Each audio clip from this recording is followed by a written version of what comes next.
Welcome back to another episode of the Educational AG Podcast. We'll be right back with today's guest. But first, we want to recognize our partners, the Global Community of Women in High School Sports and We Coach. Both of these organizations are excellent resources for athletic directors and coaches, and both are promoting women coaches, women athletic directors. Go to wecoachsports.org. And also go to Global Community of Women in Sports.org to find out exactly how you can get involved and help support these two great organizations, Global Community of Women in High School Sports and We Coach. And now let's hear from our podcast sponsors. We want to thank the good folks at SnapRaise. Go to snapraise.com and see how their fundraising platform can help you raise thousands of dollars. Our coaches used SnapRaise and it was just fantastic. You can get away from the fundraising headaches of the past. There's no selling, there's no inventory. As an athletic director, you know what's going on, but you don't have to be involved. And best of all, it works. Choosing the best fundraiser for you and your group is critical, and you should put the SnapRaise digital fundraising difference to work for you. It's easy, it's safe, and it works. Go to snapraise.com and check out the thousands and thousands of dollars they've helped schools raise just like yours. Grow your program with SnapRaise. Change your fundraising game plan and start a fundraiser that works for you. Go to snapraise.com to get started. We also want to say thanks to Sideline Interactive. Their indoor scoring tables and video boards not only generate revenue for your department, but they also create the ultimate game day experience for your student athletes. Go to sidelineinteractive.com and check out their indoor scoring tables and video boards. You can also email them at sales@sidelineinteractive.com, schedule a live web demo, and see their tables and boards in action. Again, email them at sales@sidelineinteractive.com to see exactly what their fantastic products can do for you. That's sidelineinteractive.com. We also want to say thanks to Huddle. Huddle is how the world sees sports. Go to huddle.com and see how over 200,000 teams across 40 sports are using Huddle to help their teams and their athletes play better using video and analytics. As a high school football coach, I used Huddle for years. And as a high school athletic director, our school was a Huddle school. And our coaches just love the mobile accessibility. They love the smart cameras and the ability to program them. Of course, they love the analytics, but there is so much more. Huddle provides a complete solution at professional grade quality for clubs, for high schools and colleges, and even professional teams. Go to huddle.com and find out how your school can become a Huddle school. At Huddle, we believe in sports and teams believe in Huddle. That's huddle.com to get started. We also want to say thank you to Gipper. Go to Gipper.com and see how athletic directors are creating world-class marketing content for their school social media channels. You can do it in seconds on any device, and you don't need any design experience. It's so easy, even I can do it. Go to Gipper.com, mention the podcast, use the code ADPOD10, that's ADPOD10, and get 10% off. Go to Gipper.com and create custom branded content for your school's social media channel. That's Gipper.com. We also want to say thanks to Final Forms, the industry leader in forms and registration. But Final Forms is so much more than that. Final Forms can help your stakeholders with things like mobile accessibility. They have reminders for parents about policies, about physicals, and all the forms that come when you have an athlete in the house. Final Forms can also help your coaches with things like attendance and communication, and even help with their certification management. And for athletic directors, Final Forms can help with eligibility, with rosters, and all the reports that come across your desk. And with Final Forms, your data is secure. You know, it's time that you talk to a team that's walked in your shoes. To take the next steps and find out what Final Forms can do for you, go to finalforms.com/Jake. That's finalforms.com/Jake to get started with Final Forms. We also want to say thanks to our good friends at Hometown Ticketing. Go to hometownticketing.com and they will show you how to start selling your tickets online digitally. They'll teach you how to scan your attendees and collect your revenue. And every step of the way, you will have a dedicated client success manager that's providing hands-on support. Go to hometownticketing.com. They'll also show you how to sell tickets for all other types of events like school dances or theater performances, music presentations, even graduation. Go to hometownticketing.com and start selling your tickets digitally. That's hometownticketing.com. We also want to say thanks to Wall of Fame by Vital Signs. You know, they're on a mission to bring your school's legacy to life. Go to vitalsignswalloffame.com and check out their entire library of interactive touchscreen consoles and their templates that will help you recognize the athletic achievements of your students, both past and present. The touchscreen consoles are so cool, and they help showcase your school's diverse history and your proudest moments. Go to vitalsignswalloffame.com or email them at sales@vitalsignswalloffame to get started. That's vitalsignswalloffame.com. Welcome back, everyone, to another episode of the Educational AD Podcast. We're just going north of the state line into Georgia, and our guest today is Kelli Smith. Kelli's a certified athletic administrator, almost has her CMAA, and she's the athletic coordinator for the Henry County School District in McDonough, Georgia. Kelli, welcome to the podcast. Thank you for having me. Excited to be here. Well, we're excited to hear what's going on in your district. As you know, we always like to let our listeners have a chance to get to know our guests. So give us the Kelli Smith story in about 4 minutes. Maybe take us up through the college years, and then we'll take a break and then come back and hear about your early career. So what's the Kelli Smith origin story? Well, Jake, I actually grew up in Florida. So, I didn't move to Georgia until I went to college. So involved in youth sports and, grew up in a rural area on a lake. So we were very active. We were outside. We didn't spend any time inside the house. If we weren't in a school building, then we were outdoors. Yep. I fell in love with athletics, obviously through youth sports, but absolutely head over heels. I was at cheerleading tryouts heading into my 9th grade year, and the head football coach came and said, you don't want to be a cheerleader. And I said, I don't. And he said, nope, you want to be a football manager and trainer. And he hooked me over to working with the football team. And the moment I stepped, I think I was 13 years old on that field on a Friday Night Lights. Yes, I was hooked. And just the whole atmosphere of it, just being aware of all the components that go into an athletic event. I transitioned into high school sports, otherwise track, softball, but also statistician for the basketball team. Every season I was in something. I couldn't just go home from school. I had to be involved and loved all the different aspects. From that, back in the day, as a manager and trainer, we didn't have athletic trainers, on campuses. And so I taped, I wrapped, I treated injuries. I kept up with the equipment. I was the equipment manager. I fixed things that broke, all the things. I remember one summer painting the sled and even painting the lockers in the locker room. So, just really got that mentorship from my coaches, and grew up in a small town. So we really were able to forge those great relationships.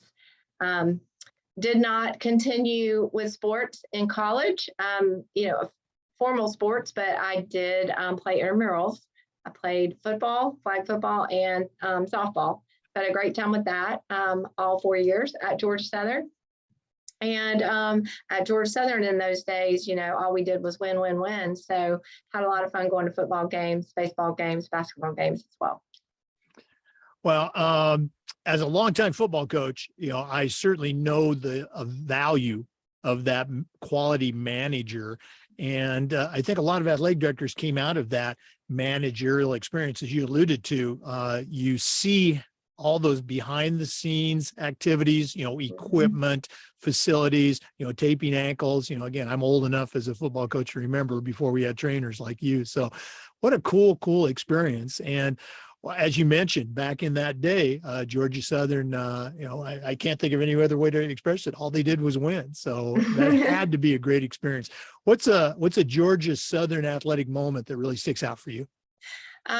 Honestly, two of them. When my freshman year, watching the first national championship game and being terribly behind, going into halftime, and then coming out of that and just coming from that, being down and then winning that game.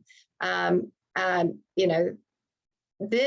the middle of the night, going to the airport in Savannah to greet the team when they came back, that was pretty monumental.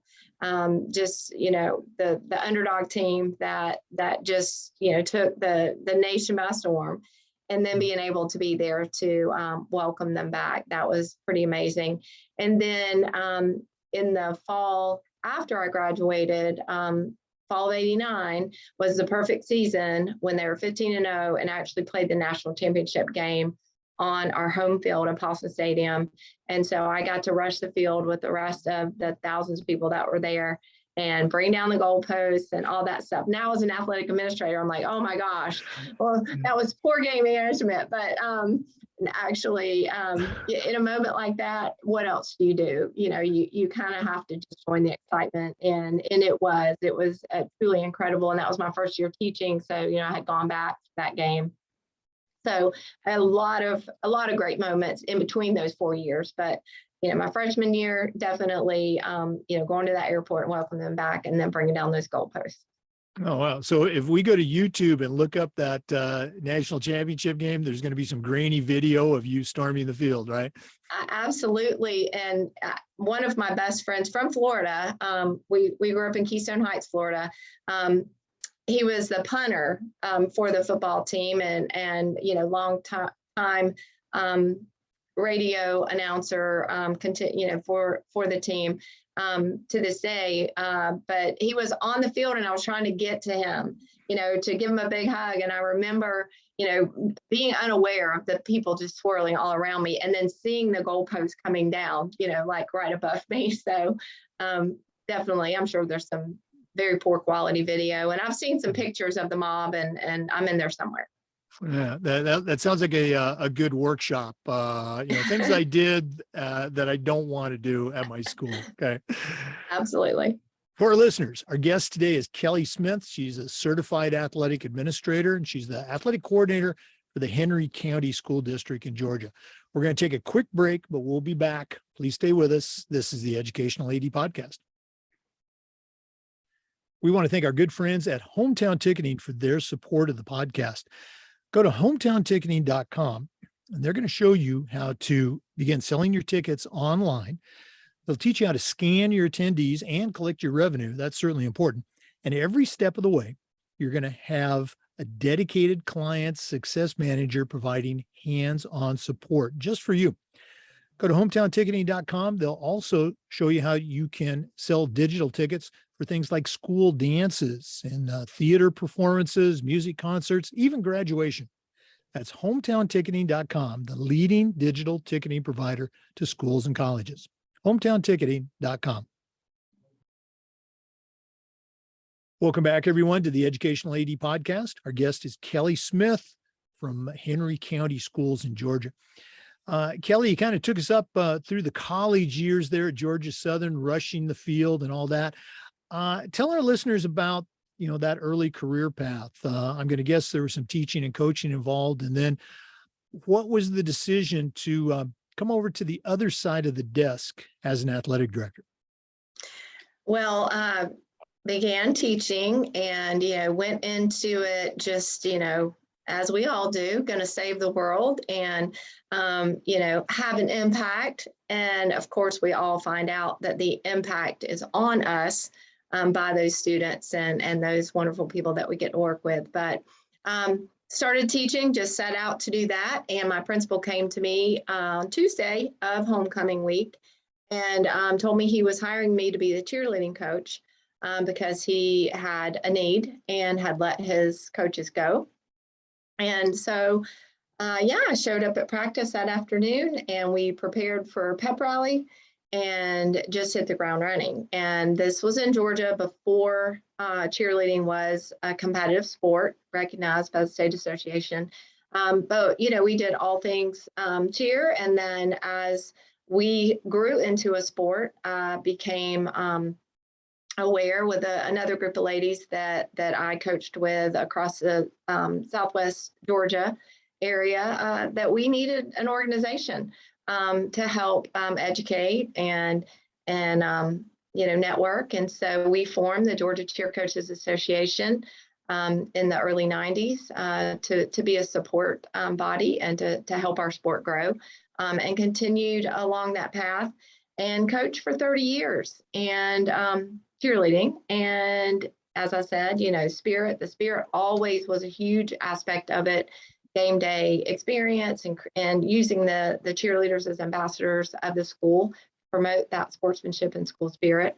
And then, transitioning from there into athletic director responsibilities, first as an assistant athletic director, primarily working with opportunities for kids, scholarships, bringing scholarships to kids, awards, recognitions. That's always been a big part of my body of work.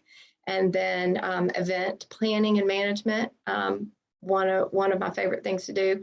And so then I became athletic director at the school at which I taught and coached, continued coaching in the first years of that. And what a great combination. I know a lot of people, when I would join the circle of athletic directors and everybody's talking about what they coached, and I said I coached here, they would look at me like, oh, great, where'd she come from? But actually the work is so layered, because you are a cheerleader for your school when you're an athletic director.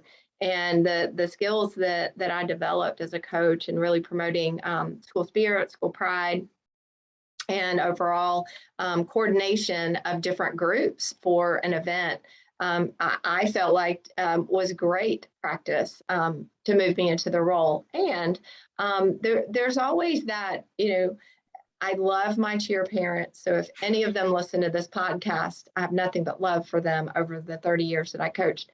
And I always opened my meetings with, I will not believe everything your daughter says about you if you don't believe everything she says about me when she comes home mad at me as a coach. And I always also told the joke, what's the difference between a pit bull and a cheer parent? The pit bull will let go. So we tried to establish that rapport right off the bat, and it really did help transition with the AD role and solving problems and talking parents through situations. So I thought it was great training for that. Funny story though about me being a cheer coach. I went back and asked my principal years later why he asked me to be cheer coach. And he told me it was because I had a really nice bulletin board. So in the early days, we really were just sign makers and brownie bakers. I'm so glad that the cheerleading, as we know it, has evolved so tremendously and can offer much more to the school community environment. I don't think I've ever heard that, sign makers and brownie bakers. I'm glad you brought up the cheer parent stigma, because any athletic director will tell you, and as you said, we love all of our parents. Cheer parents are, somewhat unique.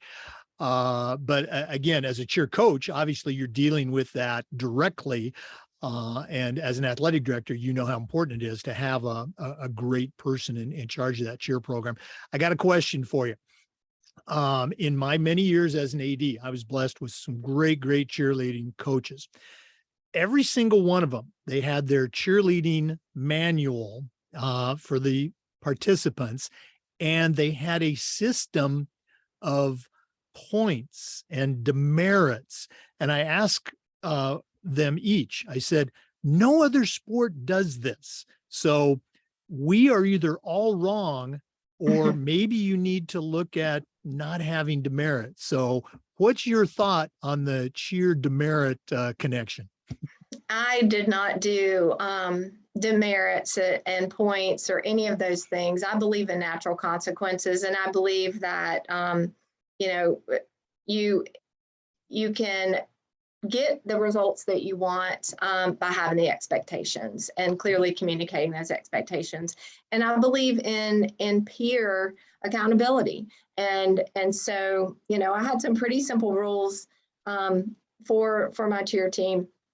And pretty much the consequence to breaking any of the rules was this thing we called 10-9-8. And it was the cheerleaders having to do a series of jumps and toe touches, and they had to do 10 in a row with a brief break, and then 9 in a row, and then 8 in a row, all the way down to one jump. So you can imagine it didn't take many times breaking a rule for a cheerleader to not want to break a rule because they didn't want to do 10-9-8. And it got to be quite comical, because if a cheerleader would come into practice late, her peers, her squad members would go, "Don't be late, 10-9-8." So, you know,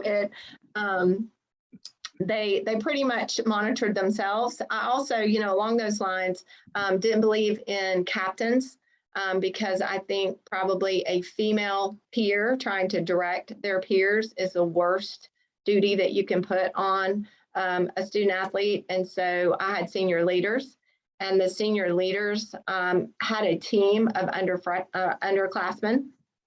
And each week that they were designated to be the senior leader, they had all the duties set up for game and things like that. So it wasn't a privilege where they were, you know, getting a hall pass. They were actually leading the team of getting everything done. And so from that, I was able to see the true leaders develop, because a lot of times we all know that the captains tend to be the loudest or the most popular on the team, and not really a good leader. And so it was really an opportunity to see leadership potential and to grow that leadership potential, because one of the responsibilities that the cheerleader had to do as a team leader or senior leader that week was lead in an inspiration for the team, to try to guide them and keep our morale up. Yeah, I agree 100% on the captains thing. I would tell parents, you know, how come you don't have captains? And I go, the kids know who the leaders are. You know, we can see it. We'd also try to give and create opportunities for leadership to individuals and groups. But no, I'm right there with you on that. And my coaches that used demerits, they were great coaches. They made it work for them. It was just, I just thought it was kind of unusual. I said, boy, yeah, my wrestling coach, my basketball coach, they're really missing out if they're not doing demerits. So, well, and Jake, you know, they're doing demerits too. They just call it something else. It's right. Not a point system, you know, it's take it out of the high. Yeah. And that to me is a lot more impactful with our student athletes, right. Certainly. Well, and the other thing I didn't do as a cheer coach that was pretty typical is hire judges.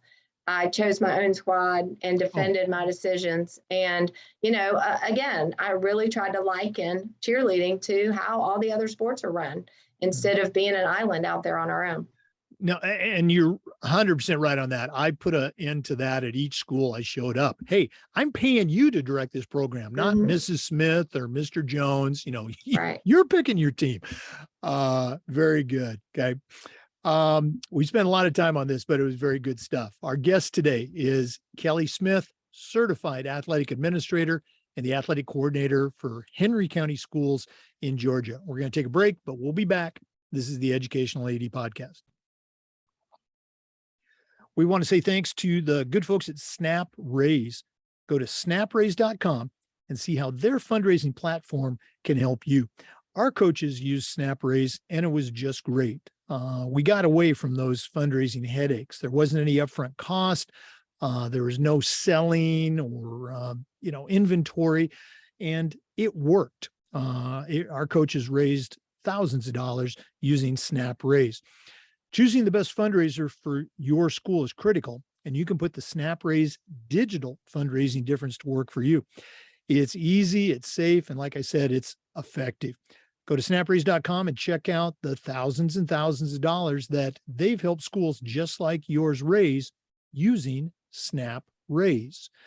Choosing the right fundraising game plan is critical, and you should start a fundraiser that works for you. Go to snapraise.com and get started. Welcome back, everyone. Once again, our guest is Kelli Smith. She's a certified athletic administrator from Henry County in Georgia. Kelli, we always like to give our guests an opportunity to give a shout out to the mentors that they've had in their life. None of us get where we're at on our own. The expression that I always use is, I still hear those voices in my head. So do you have any voices that you hear? Well, taking it back to my comments about how I got involved in, the Friday Night Lights experience as a manager and a trainer. That's Coach Pete Valentino. Again, he, had the gall, if you will, to walk into cheerleading tryouts and pluck me out of there and tell me, quite frankly, that I didn't need to be a cheerleader. I didn't want to be a cheerleader. In fact, the irony in that is, no, I was never a cheerleader, but I coached cheerleaders for 30 years. So, we bloom where we're planted, right? And we don't always know what our path is going to be. So, Coach Val, just beloved by all of the students that he mentored. I keep in touch with him to this day. Just a remarkable human that just saw something in me and believed in me. The next head coach that came in, Keith Harper, did the same. Just really taught me a lot of things. And I had a high school teacher, Janie Page, that just took me to places I had no idea that I was even going. Along with my youth director, just a very impactful person. And then along the line, professionally, my very first principal, the one that hired me to be cheer coach, that really did shape my career tremendously. And I do think being a cheer coach transitioned me well, like I said, into being an athletic administrator.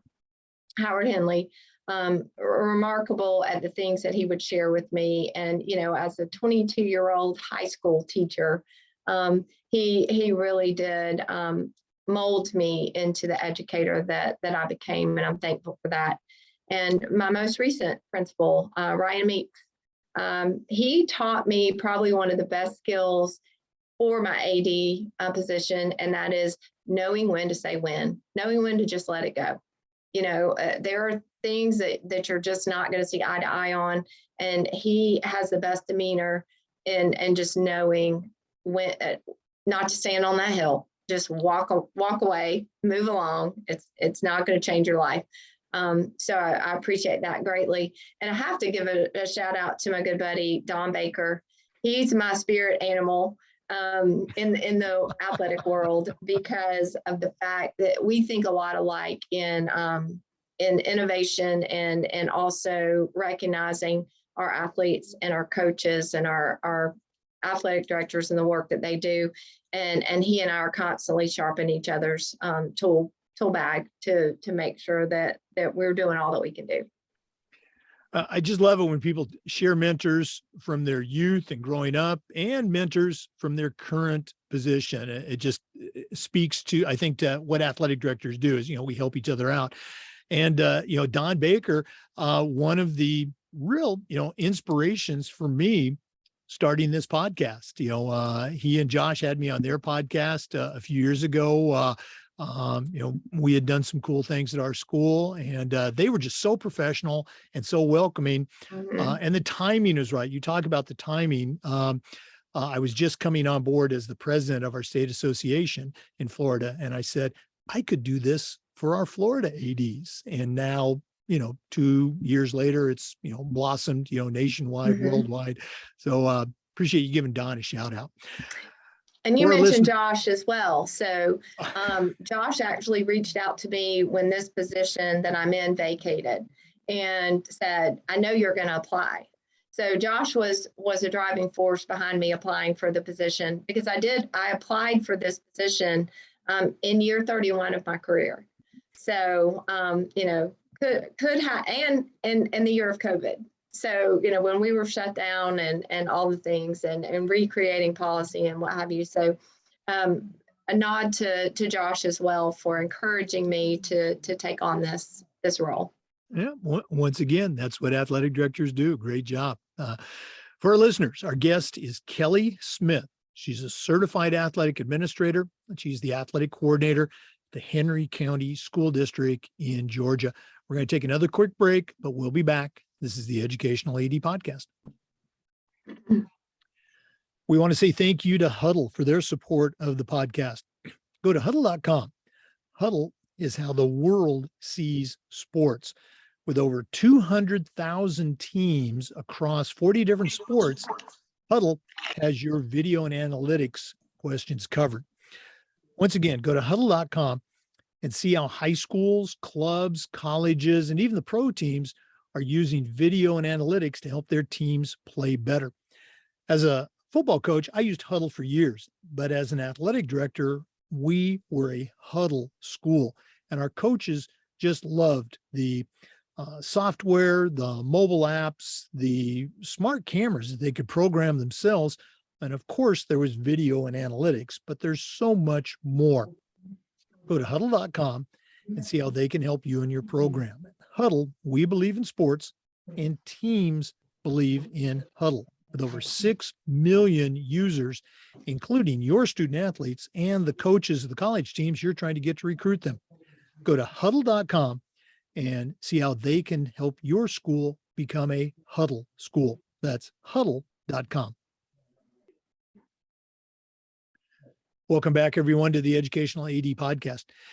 Kelli, you and I have been doing this for a few years, but we have a lot of listeners who are younger ADs at the beginning of their journey. And I think it's important for us to share the journey that we are on continually with regards to our state association and the NIAAA. So share a little bit. How did you first find out about the Georgia Association, and tell us about your NIAAA journey? Well, again, I go back to something I shared earlier in our conversation about joining forces with some other coaches in the state of Georgia to form the Georgia Cheer Coaches Association back in the early 90s, because we saw a need for networking and education and just bettering one another. And so any level, any engagement that I've had in my career, I want to connect right away with that state organization, whatever that may be, so that I can better myself. I was very fortunate to have a leader when I was a school athletic director at the county level, Dr. Kurt Miller, who put an emphasis on us joining the GADA and being involved in that. And so I did. I joined right away and went to the state conference as a school AD, and saw the value in nominating kids for the state level scholarship that goes on, to the national competition, and really just tried to engage with all the opportunities that state association provides. So, got involved with that. And then my career took another little turn and I became an assistant principal, not ready to give up my full athletic duties and responsibilities. And so I held on to being the person that organized the scholarship nominations and designating the school winners, and being connected with the GADA in that way, and still attending the conference to be recognized for those kids' recognition. And then also continue to work with the Student Athlete Advisory Council that we had created for our school. So that moved me right back in this role, getting back heavily involved in the state association and getting on a committee. And they asked me to teach a workshop at the state conference last year. And now I'm just doing whatever they asked me to do. Yeah, again, you touch on a very important point about taking the initiative and getting involved, because every organization, whether it's, local in-state sport committees or the AD Association, even at the national, they're looking for people to help out. They survive because of their volunteers. So good for you for reaching out and making that happen. You and I were talking a little bit about, you're currently a CAA, but you're nearing, that CMAA level. What's your project going to be about? Share a little bit about that process. Well, I was certain that my project was going to be, and probably will be, revolving around the Student Athlete Advisory Council. As I mentioned, I created one at Union Grove High School when I was an AD in the school. And then when I got to the district level, and what do we get into education for as educators?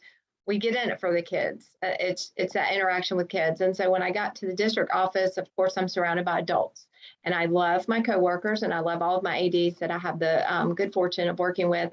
But I always find a path back to the kids. And so each of my 10 high schools have sent me two representatives from their school to serve on the district-wide Student Athlete Advisory Council. And so just getting in there and getting those kids, finding out what's going on in their schools, how they can better support sport within the schools, how we can do a better job at the district level.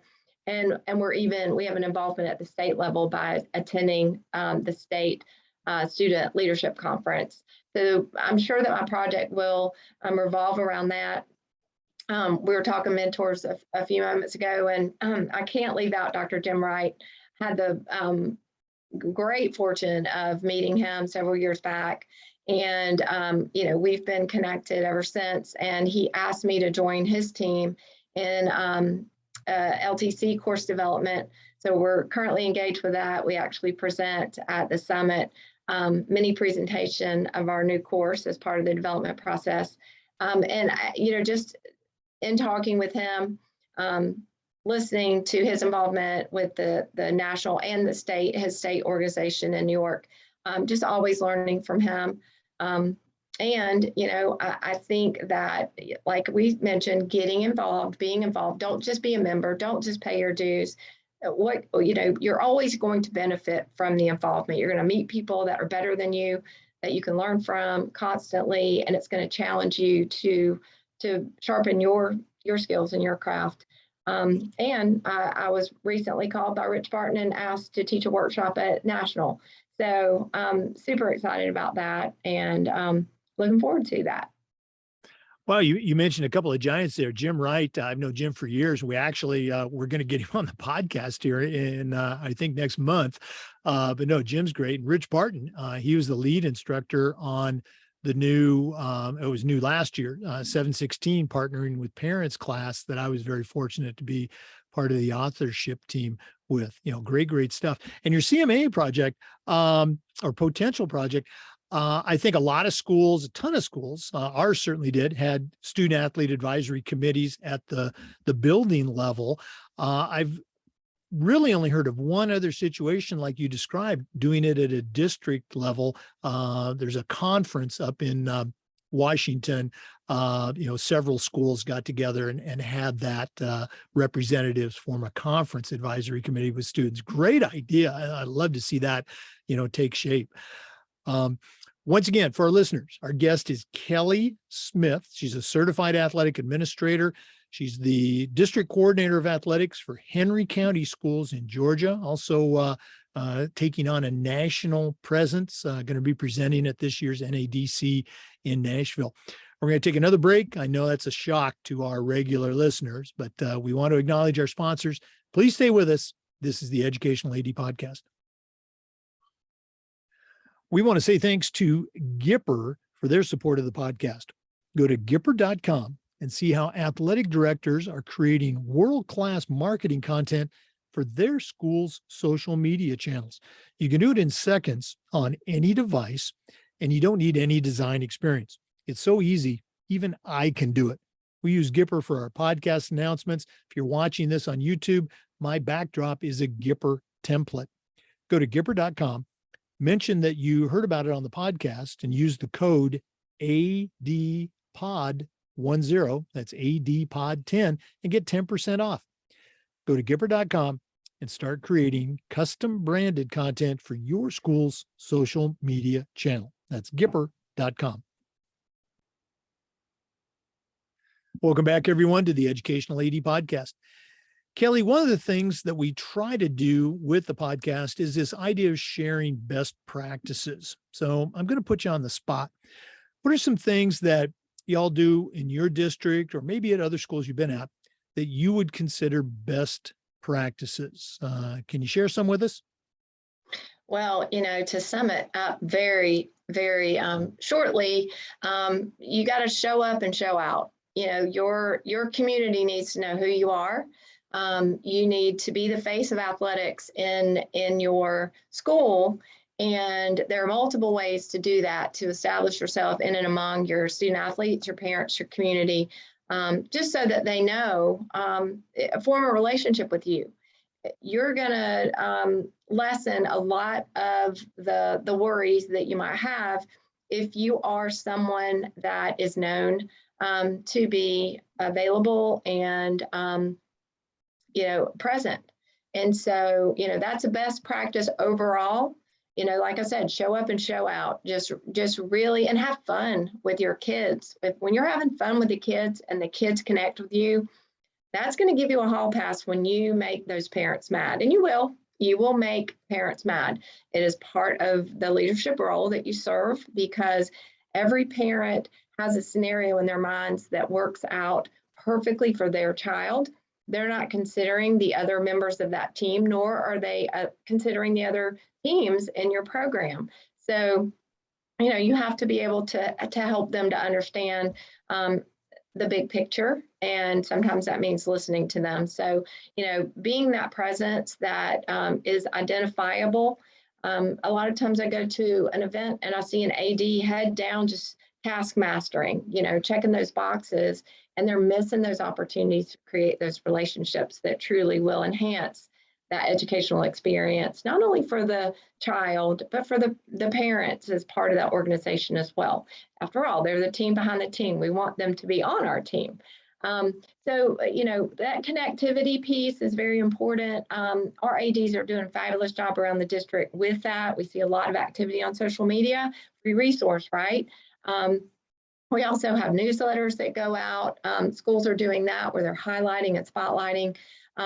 Again, the recognition piece is huge. You are going to gain support from your community when they see that constant flow of recognitions of student athletes and coaches. Your coaches are going to feel more empowered, and they're also going to feel more appreciated.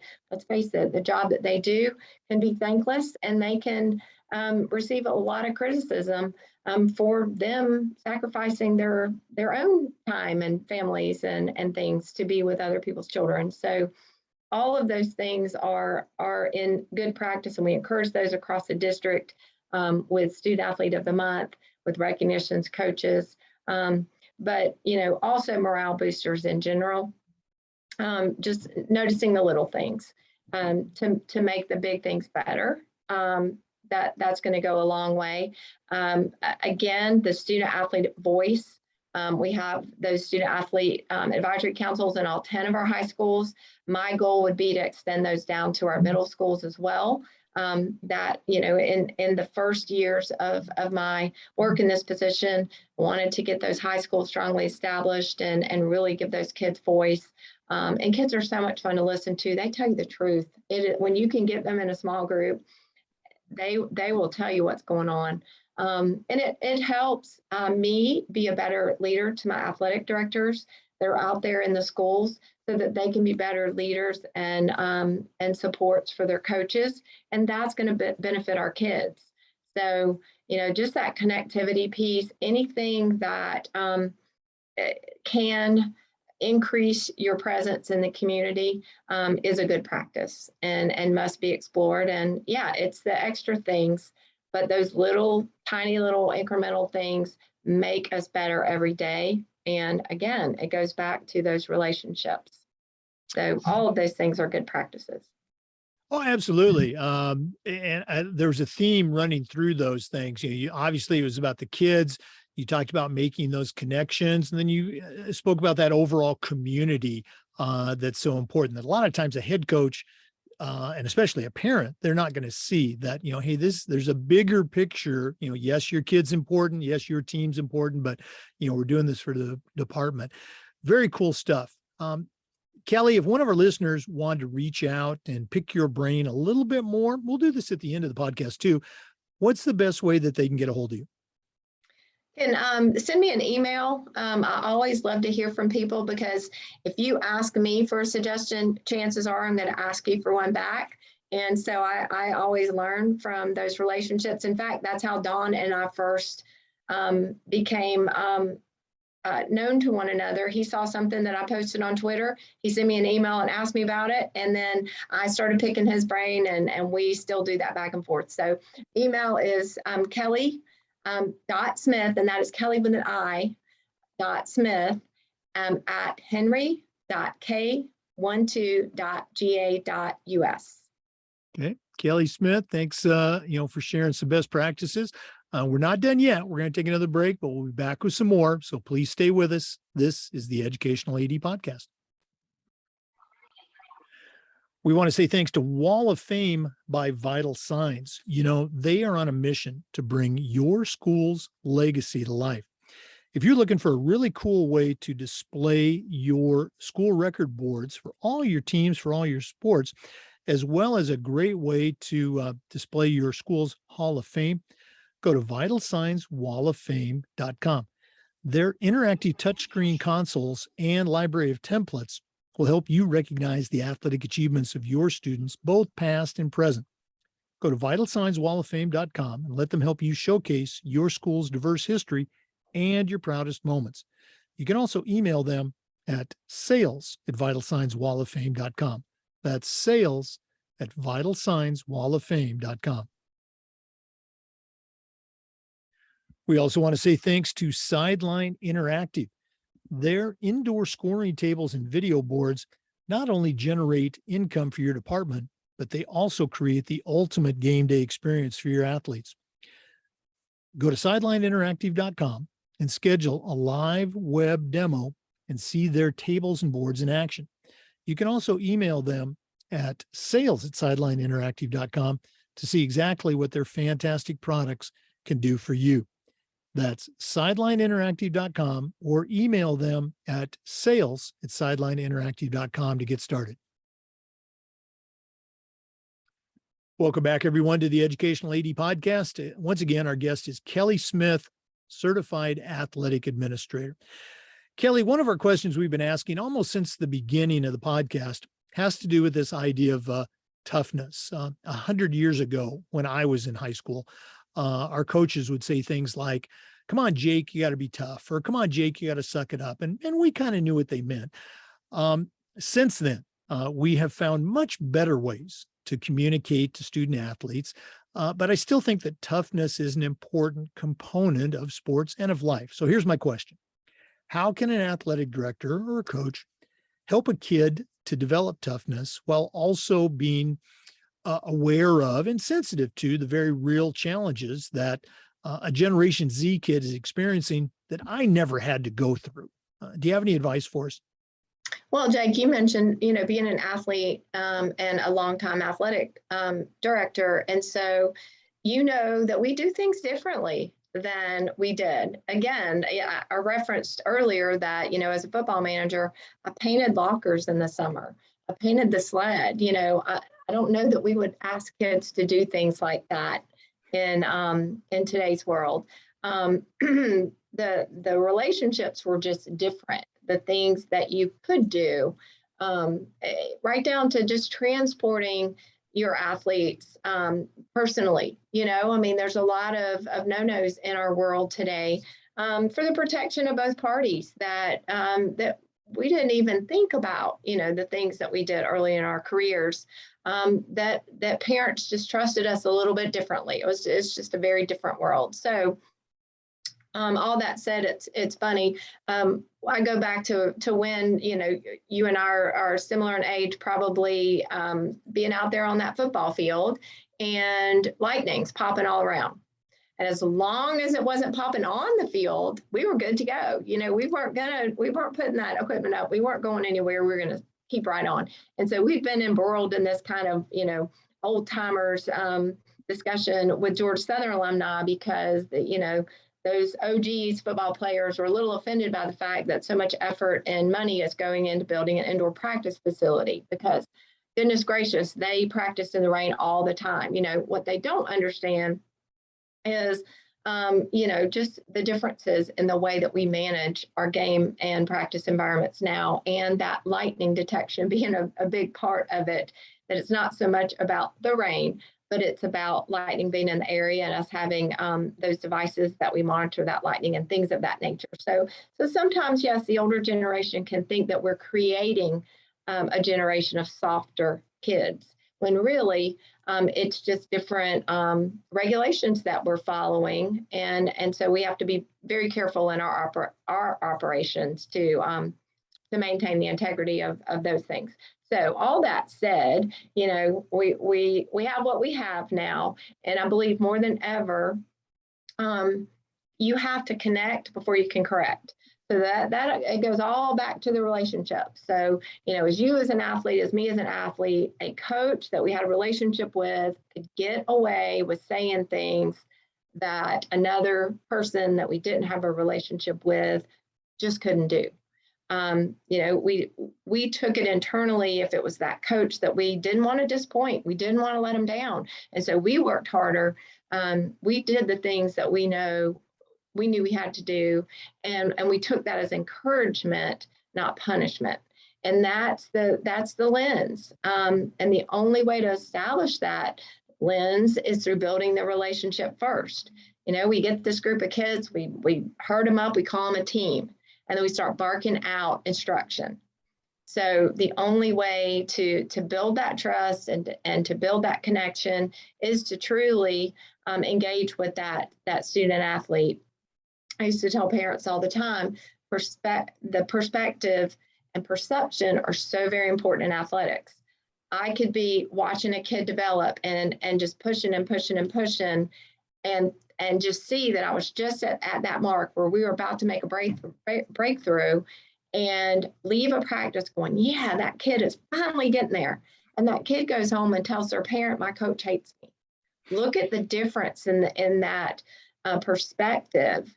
The kid thinks the coach hates them. The coach is like, yes, I'm getting somewhere with that kid. Couldn't be a bigger divide. And so I would say to parents, if your kid comes home and says, my coach hates me, or I hate my coach, encourage your child to speak directly with their coach. Don't call the coach. Don't email the coach. Get the kid to speak directly with the coach. Hey, coach, what is it that you need me to do more of? What do I need to do less of? How can I best improve? Those simple conversations, will take away that grudge that starts to develop when it's really just a miscommunication. And so, the other part of that is if you have to, get tough on a kid and really hammer down on them at practice, make sure that you connect with them later and tell them why. If you weren't able to tell them why in the moment, tell them why later. Have that direct communication. That's going to develop that toughness. They're going to understand that what you're doing has purpose. You're not just barking out. You don't just like to end your day yelling and blowing the whistle hard. That you actually have a purpose and a method to that madness. Because these kids are living in a world where they get in trouble at school. The parent calls the school and accuses the school and tells the kid, don't you let them disrespect you that way. The school's on the defensive. The kids are walking around going, well, my mom said. And so the only way around that is to build and develop those relationships so that when you do have to get tough, the child understands why and where you're going with that. It's no different than teaching a lesson. You've got to understand the content that you're supposed to master to be, what is it? Where are we going with this? To be able to master that content, kind of beginning with the end in mind. Again, you hit on so many great points there. The expression, kids nowadays, and I love the quote. It's from Plato from 2,200 years ago, where his mentee is complaining about kids today, 2,000 years ago. And the kids are still the same, but it's the parents, it's the coaches. We are the ones that need to adjust. Great stuff. We're going to take another break, but we'll be back with some more from Kelli Smith, our guest certified athletic administrator. Please stay with us. This is the Educational AD Podcast. We want to say thanks to Final Forms for their support of the podcast. Final Forms is the industry leader in registration and forms, but there's so much more than that. Final Forms can help your stakeholders with things like mobile accessibility. They have reminders for parents about policies, about physicals, and all the forms that come when you have an athlete in the house. Final Forms can also help your coaches with things like attendance and communication, and even help with their certification management. And for athletic directors, Final Forms can help with eligibility and rosters and all the reports that come across your desk. It's time for you to talk to a team that's walked in your shoes. To take the next steps and find out what Final Forms can do for you and your program, go to finalforms.com/Jake. That's finalforms.com/Jake to get started with Final Forms. Welcome back, everyone, to the Educational AD Podcast. Kelli, you and I were talking during the break, and one of our regular talking points has to do with how can an AD do a better job of being socially aware, but you wanted to take it a step beyond. So, share with our listeners, your idea here about social awareness. Well, I think the name of the game in education these days, and we are, education-based athletics. We are seeking to enhance the educational experience with athletic participation. So we always have to be mindful of taking those tools and those tricks from the classroom to our practice fields and our game environments and things of that nature. And so, obviously one of our buzzwords is being intentional. And back in the days, we used to get in the car and we took a trip that we had mapped out on a map, that we had to open up and all that. And I can remember the tremendous, just evolution of travel when you could put in your destination into MapQuest and then you printed out your printed directions. You didn't have to take the big fold out map anymore. And now we plug it into GPS and it tells us turn by turn. So, I think that we've progressed educationally in the same manner. We used to have a book and a teacher stood in front of the class and the kid didn't really know where that teacher was going with that. Well, now it's all mapped out, and each day there's learning targets and the teacher, tries to follow up, a culmination at the end of the lesson. This is what you were supposed to learn. Did you learn this? It's no different with us in athletics. Coaches need to be intentional in everything that they do, and they need to know their audience, who is on the team. What are some of the social issues that those kids on that team are facing? And the only way to know that is to develop trust with that child. Because, if you've ever coached, you know that you later found out about an issue or a problem that a child was dealing with and never brought it up. They could compartmentalize, they didn't bring it into practice, but it was pretty monumental, pretty heavy stuff. And so they're good at hiding things. We have to be very intuitive to see, some changes in our athletes if they occur. Perhaps this go-getter athlete that always brings their best and arrives early is coming in a little bit later. Maybe they're missing some practice. Maybe they're just not giving their all. Maybe they seem a little distracted. Instead of keeping on, we really need to pause, and we need to take the time to do those wellness checks to really understand what those kids are bringing in with them. They may be pretty well engaged in a typical existence at school, but maybe their best friend isn't. Maybe their best friend's dealing with some things. Maybe a parent or a sibling is dealing with some things. They carry that weight as well. So, you may observe them in and among their peers and feel like there's nothing wrong with that child, but they may be carrying a heavy load of someone they love that's being carried by them all the same. And, our kids today have so much pressure They are literally under the microscope at all times. Sometimes they put themselves there a little more than they should because they can't do those childhood pranks and silly things and just do it with their buddies that are present. They have to record it, and then they have to post it or share it or whatever, and that can cause some problems. But just by and large, I had a conversation recently with some coaches and athletic directors about the social media aspects. I always try to look at social media as the positive things and use it for positive. But, it saddened me last spring when I saw some senior football players that were posting videos still of, highlight films, and their post began with still uncommitted.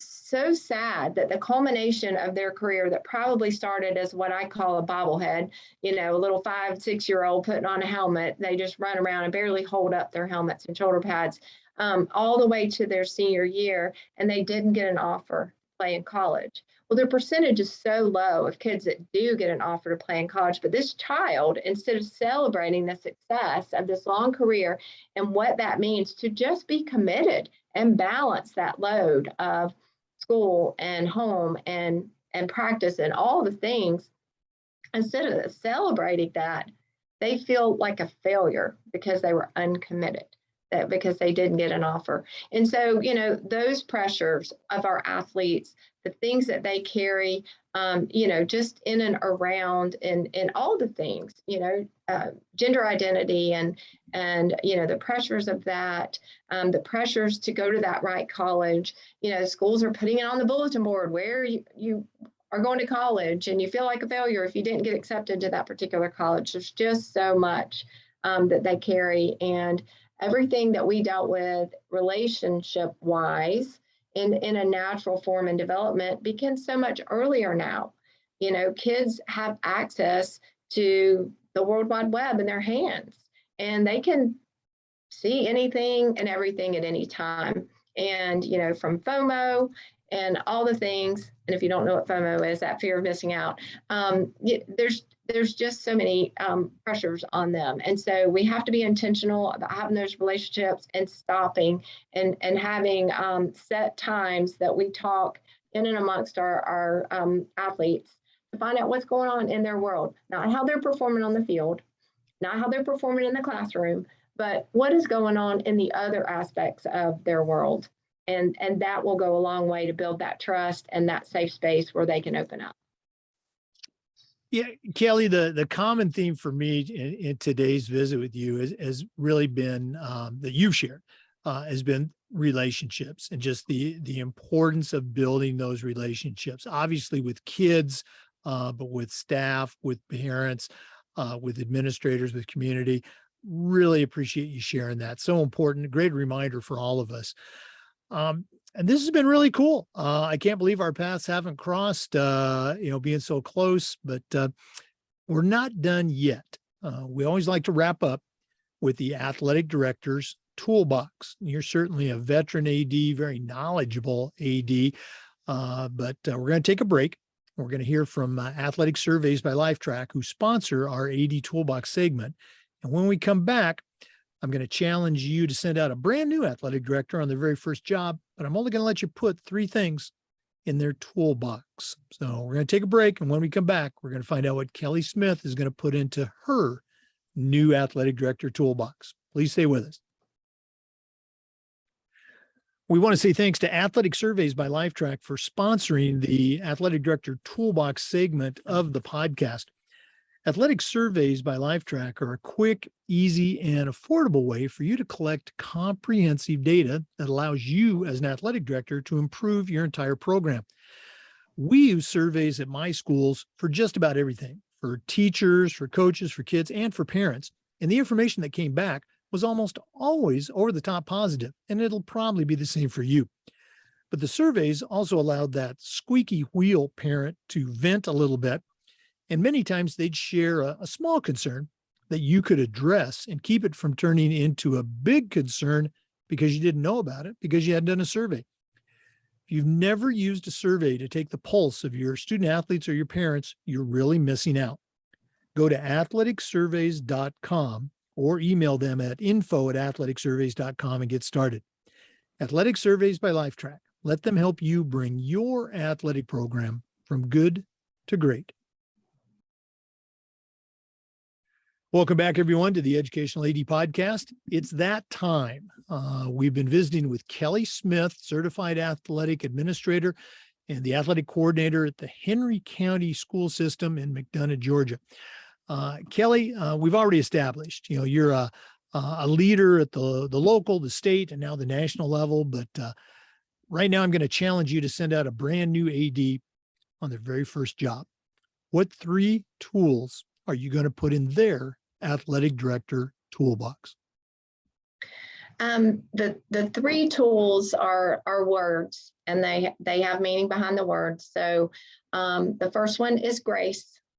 And it is just as it sounds. You have to give yourself grace. You're going to make mistakes. You're going to rethink a situation and wish you had done it differently. And what I can say to you about that grace is, have grace and give grace.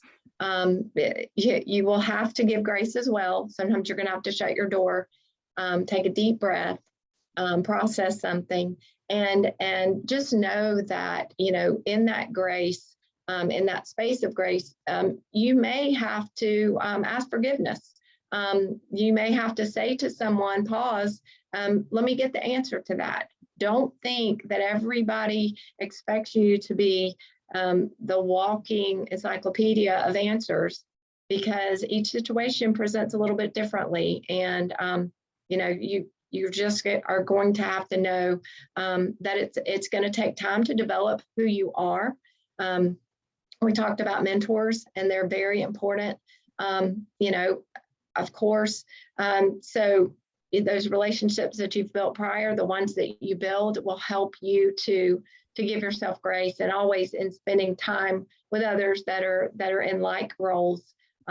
You see yourself a little bit differently, but do take time to develop in that way, and give yourself the freedom to learn from your own past mistakes. The second one would be to grow. I can't emphasize this enough. I'm that forever student who is always going to know that today I can learn something new.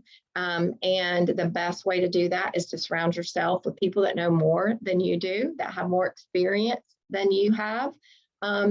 And experience doesn't just come in years. Experience can come in situations and, in effort. And so it's not always the veteran that helps you to grow the most. Sometimes those veterans can be kind of jaded and negative in the work that they do. And you have to be very careful to steer clear of those type people. So in your efforts to grow, you're going to connect with your state association. You're going to connect nationally. You're going to attend conferences. Every opportunity that you have to grow, you have to look at it as an opportunity to grow someone else. And the best leaders are constantly developing new leaders. You don't want to be the boss. You want to be the one that people want to be like, because of the way that you treat them, because of the way that you are constantly seeking improvement yourself, and the way that you roll up your sleeves and you get down and dirty with them to get the job done. That's going to help you grow, and it's going to help other people grow as well. And then the third one is give. You want to give. You want to give to kids. You want to give to your coaches. You want to give to your community. And in modeling that giving back, and being a servant's leader, you're going to garner support from your community. You're going to garner respect from your coworkers, your parents, your student athletes. My primary way of giving is always way more beneficial to me. When I give, I always get more in return. Isn't it funny how that works? I walk away just feeling so good about an effort to make someone else's day.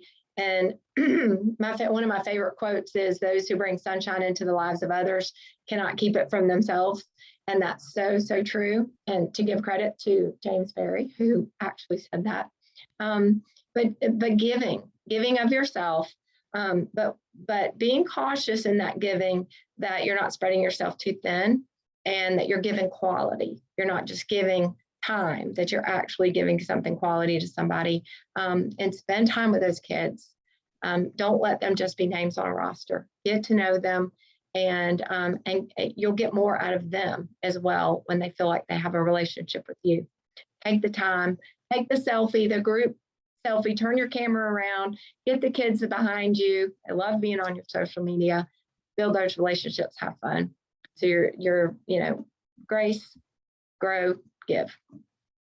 Wow, what a great set of tool suggestions. Very cool. Not a surprise after having listened to you these past several minutes. Kelli Smith, thanks so much for being on the podcast. One more time, if one of our listeners wants to reach out, pick your brain a little bit, and listeners, I really think you should. What's the best way they can get a hold of you? They can email me, and that is Kelli with an I, KLLI.Smith at henry.k12.ga.us, or you can find me on Twitter, and that is Kelli W. Smith 21. I'm writing that. Love Twitter to hear down. from you guys, because like I said, I'm always going to get something out of you. If you reach out to me, I'm going to pick your brain as well. All right. Well, again, thanks so much for being on the podcast. All the best. Continue this fall. Sounds like you're going to be in Indianapolis this weekend for state coordinators. First one I'm going to miss in a long time, but definitely going to seek you out at the NADC in Nashville. Thanks again for being on. Thank you. I've enjoyed it very much. For listeners, remember the Zoom recordings of each interview get uploaded to the Educational AD Podcast YouTube channel. We appreciate you listening today. Come back just about every day for new content on the Educational AD Podcast. We'll see you next time. Thanks again for listening to today's episode. Before we go, we do want to recognize our two partners, the Global Community of Women in High School Sports and We Coach. These are two great organizations for athletic directors, particularly promoting women coaches and women ADs, but men certainly welcome to get involved and become allies. Go to globalcommunityofwomeninsports.org and check out wecoachsports.org for more information. Thanks again for listening. We'll see you next time on the Educational AD Podcast.